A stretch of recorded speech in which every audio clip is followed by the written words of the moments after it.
चुनाव हारने के बाद से शुरू हुई टीएमसी की बगावत थमी नहीं है। कई महीने बीत चुके हैं, लेकिन लोकसभा का मानसून सत्र शुरू होने से पहले ही एक और बड़ी बात सामने आई। तृणमूल कांग्रेस की एक नेता ने, जिसको कुछ महीने पहले ही राज्यसभा की सीट दी गई थी, उसने बगावत कर दी और मुख्यमंत्री रह चुकी ममता बनर्जी को बड़ा झटका दे दिया है। तृणमूल कांग्रेस की राज्यसभा सांसद अभिनेत्री कोयल मलिक ने, जिनका नाम रुक्मणी मलिक भी है, उन्होंने सीधे तौर पर पद से इस्तीफा दे दिया है और बीजेपी में शामिल होने के इशारे भी कर दिए हैं। कोयल ने उपराष्ट्रपति और राज्यसभा के सभापति सीपी राधाकृष्णन से मुलाकात करके अपना इस्तीफा दे दिया है और वहां से निकलने के बाद सीधे कोयल केंद्रीय मंत्री और वरिष्ठ बीजेपी नेता भूपेंद्र यादव से मिलने उनके घर पहुंच गई। यानी मामला साफ है कि भूपेंद्र यादव धीरे धीरे बंगाल की राजनीति और वहां के नेताओं को बीजेपी के कुनबे में जोड़ रहे हैं। और इस बात से राजनीति के तमाम जानकार ये भी कह रहे हैं कि मानसून सत्र में जो तमाम बिल आने हैं, उससे पहले पार्टी ने तय कर लिया है, यानी बीजेपी ने तय कर लिया है कि या तो हमारे साथ आ जाओ या फिर इस्तीफा दे करके तमाम सदस्यों की संख्या इतनी कम कर दो कि हमारा काम आसान हो जाए।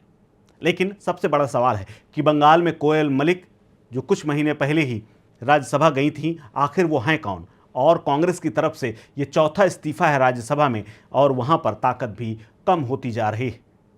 और चर्चा इसलिए भी है क्योंकि टीएमसी लगातार अभिनेत्रियों पर दांव खेलती रही है, लेकिन आज वही अभिनेत्रियां उन्हें ही छलनी कर रही हैं। आपको बता दें कि इससे पहले पिछले महीने सुखेंदु शेखर राय, सुष्मिता देव और प्रकाश चिक बराइक ने भी राज्यसभा पद से इस्तीफा दे दिया था और तीनों ने बाद में जाकर के बीजेपी में शामिल होना ज़्यादा मुनासिब समझा था। लेकिन कोयल मलिक कौन है? कोयल मलिक की चर्चा आज क्यों हो रही है?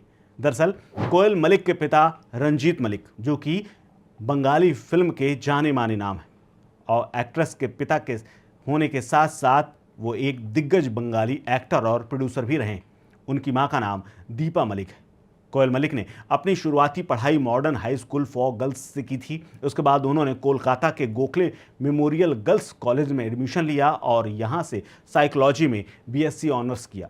पढ़ाई में काफ़ी अच्छी होने के बावजूद कोयल ने ग्लैमर की दुनिया को चुना और पिता के ही कदमों पर चलते हुए उन्होंने पहले मॉडलिंग शुरू की। उसके बाद बंगाली फिल्मों में टॉप एक्ट्रेसेस में अपना नाम दर्ज करा लिया। कोयल मलिक के बारे में बंगाल में साफ कहा जाता है कि वो ब्यूटी विथ ब्रेन है और इसका परफेक्ट कॉम्बिनेशन भी है। कोयल मलिक कई फिल्मों में काम कर चुकी हैं और उसके बाद सामाजिक कामों में भी उन्होंने बढ़ चढ़ करके हिस्सा लिया है।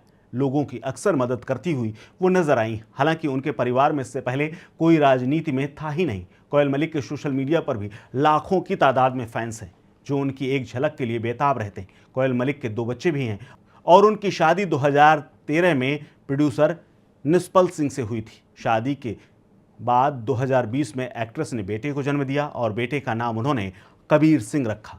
उसके बाद 2024 में उनके घर नन्ही परी आई और उसकी वो माँ बनी। हालांकि उनकी फेस वैल्यू और उनके तमाम काम और चर्चाओं को लेकर के टीएमसी ने उन पर भरोसा किया था। ममता बनर्जी ने उन्हें तमाम नेताओं को साइडलाइन करके टिकट दे करके राज्यसभा भेजा था और इसी साल भेजा था, यानी कुछ महीने पहले ही। लेकिन आज उन्होंने पार्टी छोड़ दी है और सीधे बीजेपी के पाले में खड़ी होकर के नजर आ रही हैं।